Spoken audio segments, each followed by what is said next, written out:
ಅದಾದ್ಮೇಲೆ ಬಿಜೆಪಿ ವಕ್ತಾರನ್ ಪ್ರಶ್ನೆ ಕೇಳ್ತೀನಿ ಸರ್. ಕರೆಕ್ಟು, ಇಲ್ಲೂ ನೋಡಿ ಪಾಪ ಪರಸ್ಪರ ವೈರಿಗಳಾಗೋಗ್ಬಿಡ್ತಾರೆ ಚುನಾವಣೆ ಸಂದರ್ಭದಲ್ಲಿ. ಆಮೇಲೆ ಏನಾಗತ್ತೆ, ಬಿಜೆಪಿ ಜೆಡಿಎಸ್ ಬಾಯಿ ಆಗೋಗ್ಬಿಡ್ತಾರೆ. ಪರಸ್ಪರ ನಾಯಕರು ಕಂಡ್ರೆ ಆಗಲ್ಲ ಅನ್ನೋ ರೀತಿಯಲ್ಲಿ ಇರ್ತಾರೆ.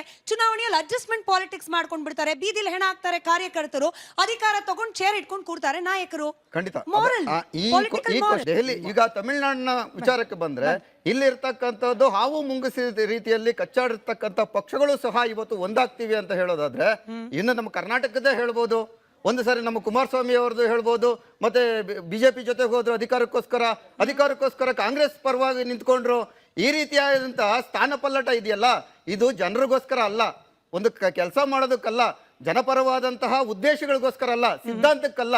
ಹೇಳೋದು ಚುನಾವಣೆ ಪೂರ್ವದಲ್ಲಿ ಮಾತ್ರ ಸಿದ್ಧಾಂತ ಏನೋ ಹೇಳ್ತಾರಲ್ಲ, ಗಾದೆಗಳ ರೀತಿ ಆಗುತ್ತೆ.